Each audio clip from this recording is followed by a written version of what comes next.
Hello student, hope all are well.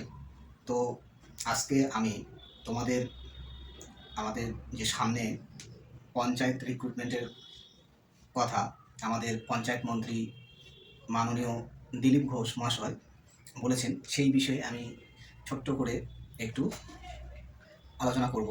তো চলো ভিডিওটি শুরু করছি। তো দেখো, আমাদের রাজ্যে নতুন সরকার গঠিত হয়েছে।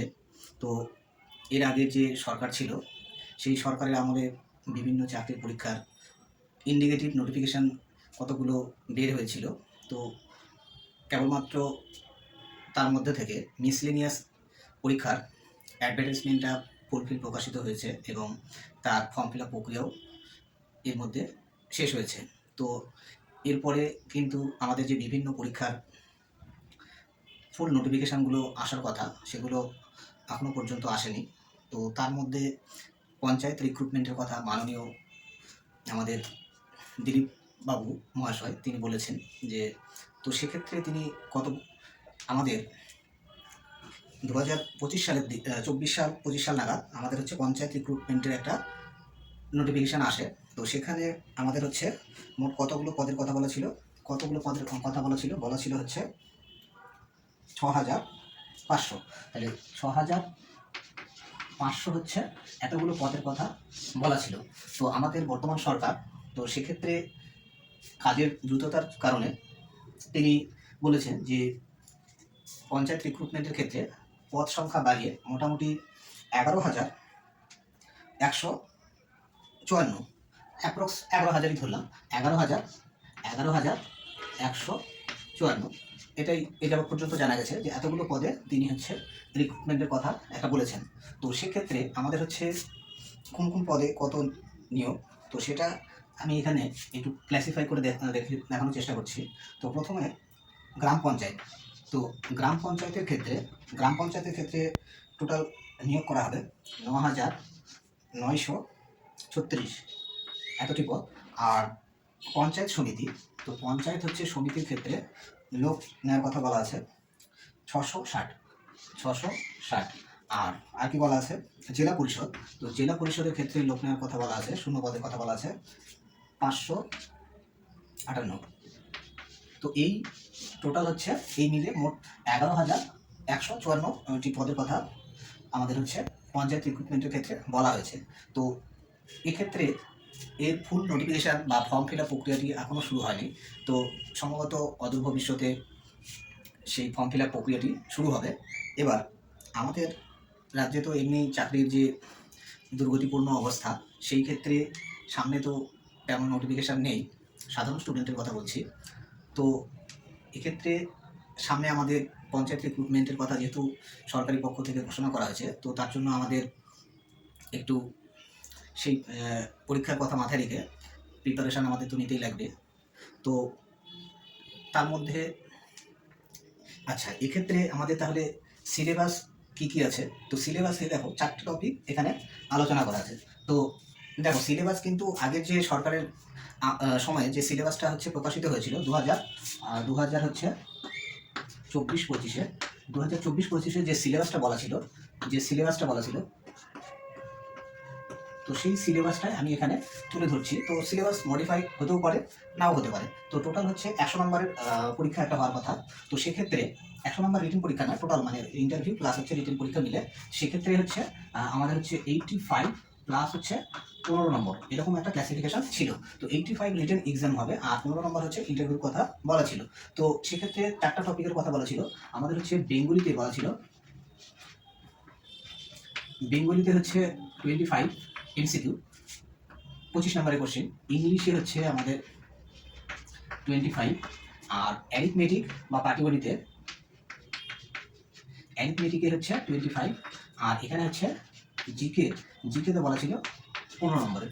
এই মিলে হচ্ছে টোটাল হচ্ছে 25 নম্বরের কথা কিন্তু আমাদের রিটেন এক্সামের কথা বলা হয়েছিল 2024-25 সিলেবাস অনুযায়ী। তো এবার নতুন সরকারের পরিকল্পনাও সম্পূর্ণ নতুন ধরনের। তো সেক্ষেত্রে তারা সিলেবাস চেঞ্জ করলেও করতে পারে, সিলেবাস মোটামুটি এটাই থাকবে, একটু মডিফাই হলেও হতে পারে, নাও হতে পারে। তো সে যেটা যখন হবে তখন দেখা যাবে। তো এই মুহূর্তে আমাদের এই 4টা টপিক ধরে আমাদের কিন্তু প্রিপারেশন নেওয়া উচিত, ঠিক আছে? তো এক্ষেত্রে দেখো, আমার এই চ্যানেলটি ছোট্ট চ্যানেল, তো সেক্ষেত্রে আমি যতটুকু আমার অভিজ্ঞতা আছে সেখান থেকে আমি বলছি। তো যারা অলরেডি বিভিন্ন পরীক্ষার প্রিপারেশন নিচ্ছ, তাদের তো মোটামুটি একটা বেসিক জায়গা তৈরি হয়ে আছে, যারা 2-3 বছর ধরে নিচ্ছ। যারা সবেমাত্র এই পরীক্ষার কম্পিটিটিভ পরীক্ষার জন্য প্রিপারেশন নিতে শুরু করেছো, তাদের ক্ষেত্রে আমি একটা পরামর্শ বা সাজেস্ট বলতে পারো তোমরা দিচ্ছি। তো আমাদের দেখো, যে কোনো পরীক্ষার ক্ষেত্রে মানে সেটা সেন্ট্রাল হোক, স্টেট গভর্নমেন্ট হোক, আমাদের কিন্তু এই যে 3টা টপিক, মানে হচ্ছে ইংলিশ, অ্যারিথমেটিক, আর হচ্ছে জিকে।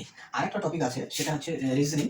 তো এক্ষেত্রে দেখো, এই পরীক্ষার প্রিভিয়াস ইয়ার কোশ্চেনে আমি ঘাটাঘাটি করে দেখলাম, এই অ্যারিথমেটিক পোর্শনের মধ্যেও কিছু হচ্ছে রিজনিং পার্টটা কিন্তু আছে, কয়েকটা কোশ্চেন আমি দেখলাম, কিছু রিজনিং হচ্ছে পার্ট আছে। তো ঠিক আছে, তো এই হচ্ছে মোটামুটি এই যে 4টা টপিক আমি বললাম, কি যে কোনো পরীক্ষার ক্ষেত্রে প্রায় কম্পালসারি বলা যায়, ইংলিশ, অ্যারিথমেটিক আর জিকে হচ্ছে রিজনিং। এই 4টা টপিক কিন্তু মোটামুটি সব পরীক্ষাতেই আসে। তো যারা নতুন করে প্রিপারেশন নিচ্ছ চাকরির পরীক্ষার জন্য, তাদের ক্ষেত্রে বলবো, এই আমাদের হচ্ছে বেসিক থেকে একটা পরীক্ষাকে টার্গেট করে পড়লে কিন্তু হবে না, যে আমি গ্রাম পঞ্চায়েতের সিলেবাস, স্টেট গভর্নমেন্টের পরীক্ষা সিলেবাস কম, কোশ্চেন লেভেল অতটা হাই হবে না, সেই রকম চিন্তাভাবনা করে পড়লে কিন্তু আমাদের পরীক্ষা ক্র্যাক করা খুবই কঠিন হয়ে পড়বে। তো আমাদের হচ্ছে বেসিকটা হচ্ছে ভালো করে তৈরি করতে হবে। তো বেসিক ভালো করে তৈরি করতে গেলে তোমাকে হচ্ছে বেসিক থেকে পড়তে হবে, ঠিক আছে? বেসিক থেকে পড়তে হবে মানে ইংলিশ ভালো করে করতে লাগবে, অ্যারিথমেটিকটা বেসিক থেকে করতে হবে, জিকেটা হচ্ছে বেসিক থেকে একদম ভালো করে করা শুরু করতে লাগবে। আর সঙ্গে রিজনিংটাও করতে লাগবে। রিজনিংটা এখানে মেনলি বলা হয়নি, তাও কিছু কোশ্চেন আসে।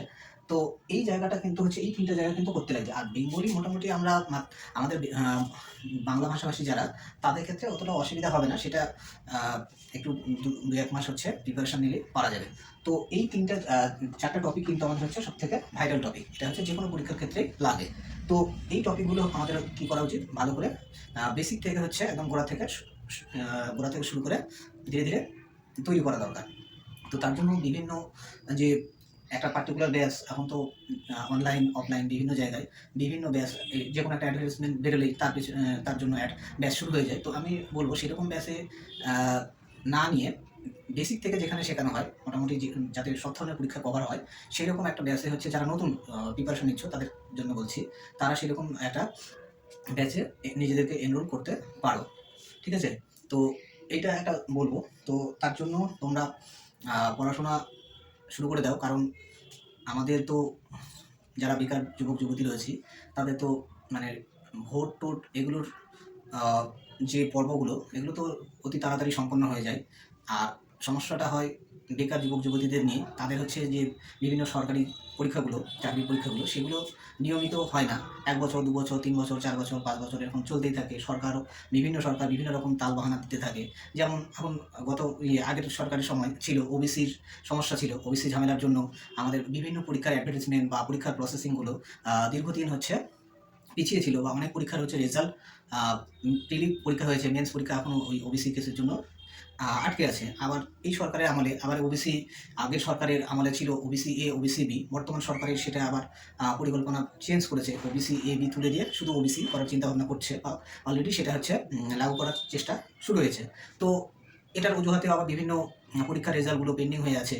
তো সেটা তো সরকার তো আর সেই বেকার ছেলে মেয়েদের জ্বালা বুঝবে না, তারা নিজেদের অ্যাডমিনিস্ট্রেটিভ পাওয়ার যাতে কীভাবে ফলপ্রসূ করা যায় সেদিকেই তারা ব্যস্ত থাকে। তো বেকার ছেলে মেয়েদের জ্বালা কেউ বুঝতে চায় না, তো কোনো সরকারই বুঝতে চায় না।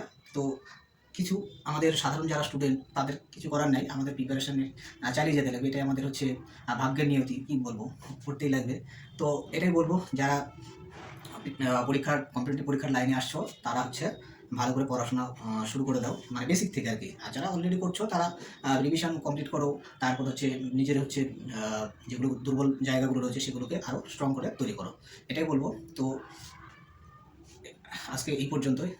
তো চলো, ঠিক আছে, ভিডিওটি সম্পূর্ণ দেখার জন্য অসংখ্য ধন্যবাদ।